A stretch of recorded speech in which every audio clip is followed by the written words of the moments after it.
Welcome to the legendary circuit of Cadwell Park for round 6 of the Triumph Triple Challenge. It's August bank holiday weekend and you know what that means. It's pretty grey and miserable. With touch wood, it is dry and it's rather quiet around the Triumph Tents area at the moment because all the guys have gone down for qualification. We'll find out how they did in that in just a bit. Plus, race 1 takes place later today with race 2 taking place tomorrow on the bank holiday Monday. But first up, big news was that after round 5, all the championship points have been halved.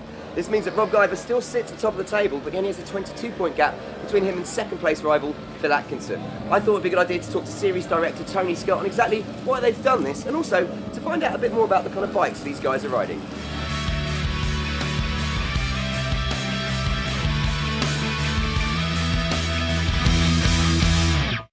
So then it's the first year, Tony, that they've brought in the point halving system after 5 rounds of the Triumph Triple Challenge. Why exactly have you done it this year?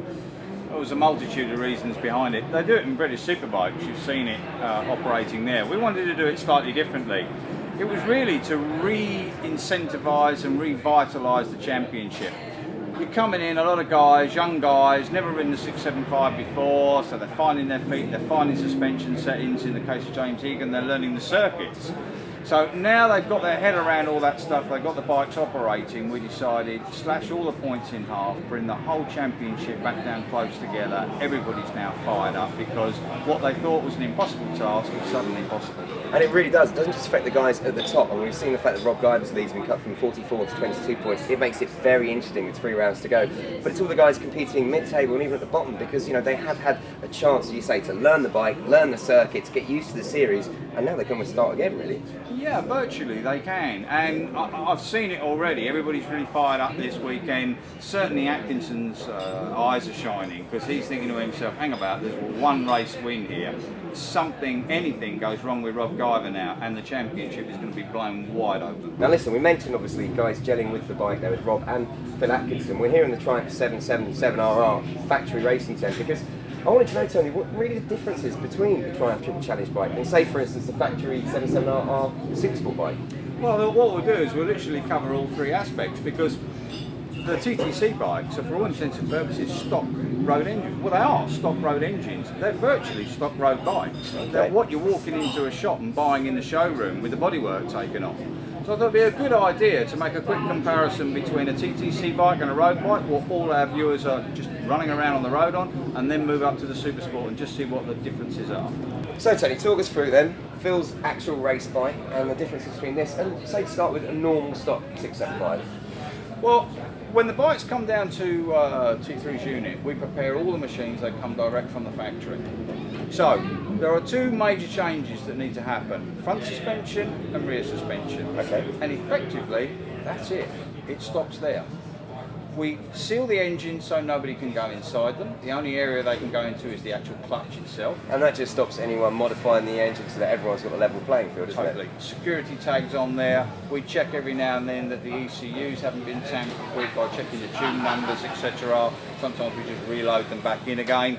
But you can see, literally, take the fairings off of this bike, take the fairings off of your road bike, and the only difference that you're going to see is front suspension and rear suspension. And in actual fact, you won't even see the front suspension differences because they look exactly the same as the bike on the road. So mate, nice and local for you today. What, it's about half hour away? Yeah, about half an hour in the truck coming down. It's perfect. It's the closest one for us. But Donington's pretty close as well, so that's pretty good. And what difference does it make to come down here and race in front of your friends, family, fans? It's a pretty hard one. I didn't get back into the country until Friday afternoon, so I was rushing to get here, and it's only half an hour down the road. I actually got here early to the other tracks. I would say it's a little bit harder this time because every man and the dog's turned up and I'm constantly having to nip to the gate with tickets and stuff, but it's nice to be at your home track. Now Cadwell, it's a circuit that people seem to love or hate. It's a bit Marmite. Why do you think it's so special? Well, it's obviously the mountain, isn't it? You've got the mountain, you go into the trees, you've got open, and it's just an awesome track. You've got a bit of everything. It's a nice physical track you've got to work hard for. It's a man at the moment, Freddie Pat, on pole position, but remember, he's a wildcard rider. His points and finishing the race does not count towards the championship. All the action takes place here. In qualification, Phil Atkinson, 22 points off. Championship leader Rob Guiver has got 2nd place on the grid. Ahead of rival Rob in 3rd place. Young James Egan's 4th spot on the grid. We've also got Tom Hayward, really starting to improve since that early season crash in 5th. And rounding up the front 2 rows is Chrissy Rouse. Race 1 from Cadwell Park, it's time to get underway.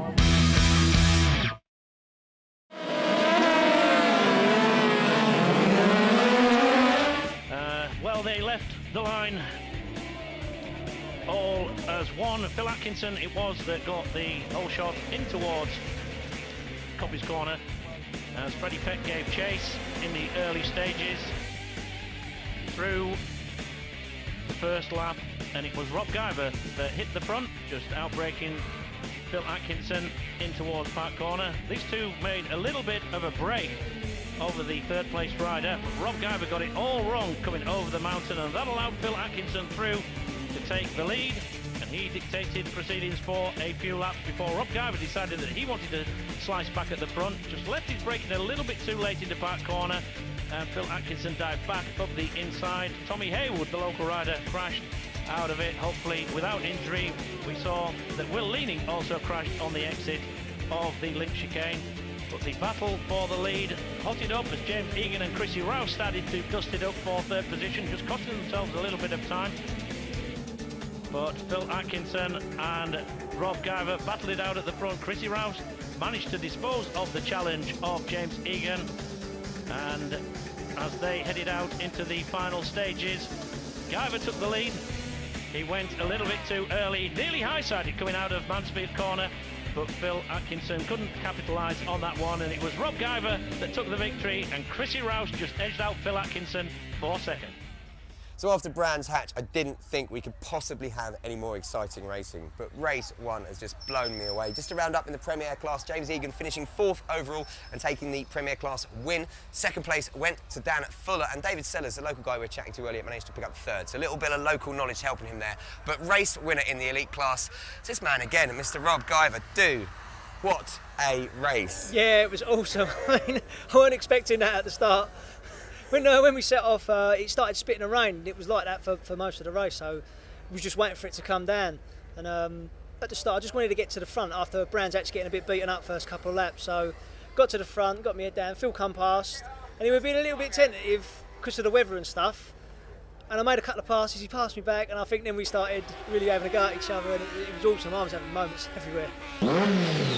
Second place, mate, and what a race. That was pretty impressive. Chris, are you happy? Yeah, delighted. Best race of the year for me, and yeah, I'm just made up. And what, talk us through your start, because towards the end you were really catching the leaders, and actually you managed to end up nicking second, right on the line for Phil Atkinson, but seems to be feeling your way into it a bit. Yeah, it was, after qualifying this morning, I wasn't too comfortable, and with it spitting the rain, we were sitting down there for a good 10 minutes or so. So I knew I had cold tyres, and spitting with rain wasn't a real good combination. Phil, always a man who wears his heart on his sleeve, buddy. I know how hard that must have been for you, but I just want to say it was some spectacular racing. You and Rob absolutely going at it, hammer and tongs. Ended up 3rd on the podium, which I know probably feels, you know, you could have taken a race win, but that was a pretty damn good race, mate. I mean, talk us through it. Yeah, got a good start, and I knew I couldn't break away. The guys were following me all the time.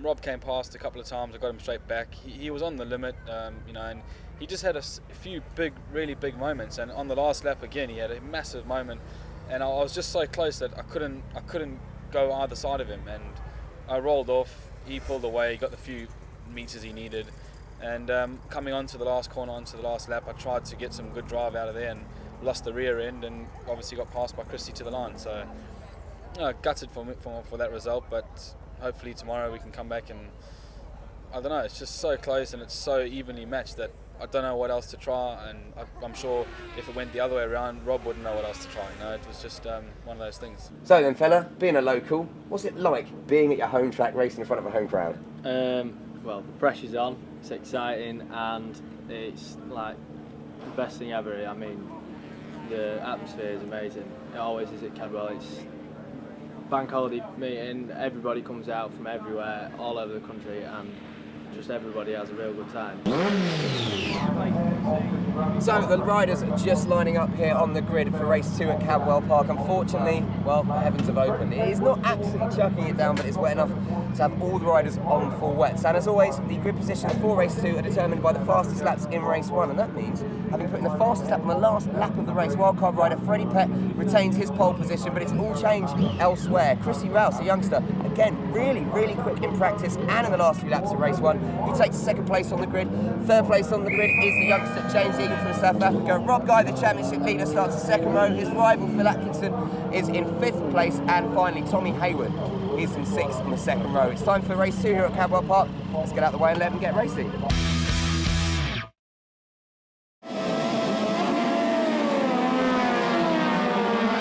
A great start by number 81, James Egan. He flew off the line. Chrissy Rouse in the bright blue leathers followed him through, and it was Rouse who out-muscled the South African into Charlie's and took the lead early on.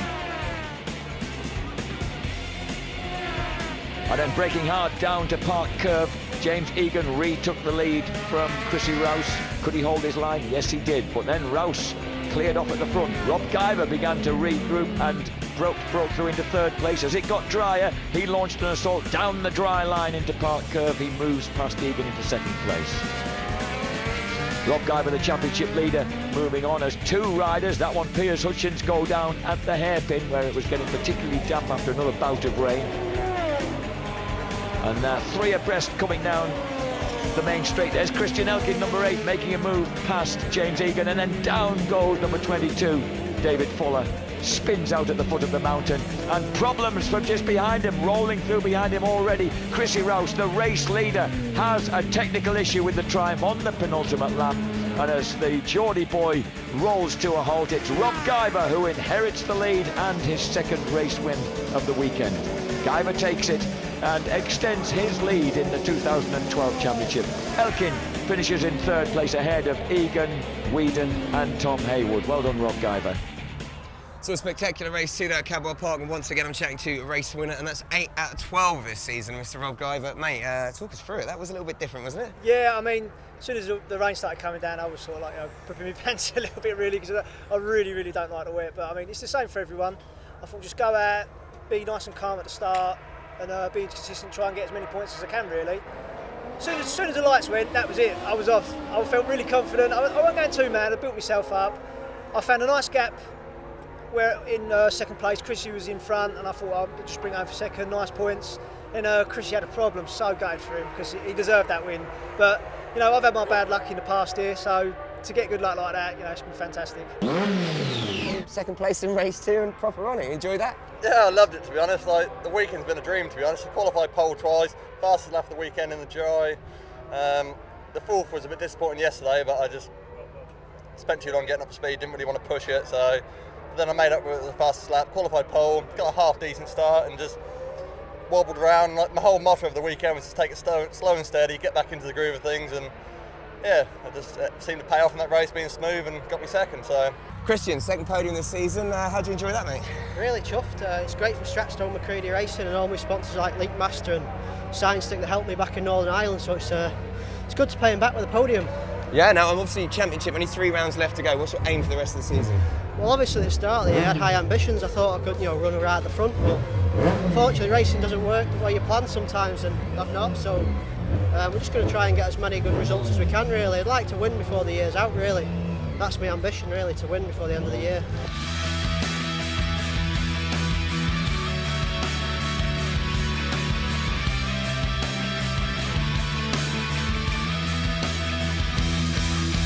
So that's it from round 6 of the Triumph Triple Challenge at Cadwell Park. We'll be back for the Triumph Triple Challenge in 2 weeks at Donington. And remember, if you want to get involved with the Triumph Triple Challenge next year, you can. It is the most competitive one-make race series in the UK.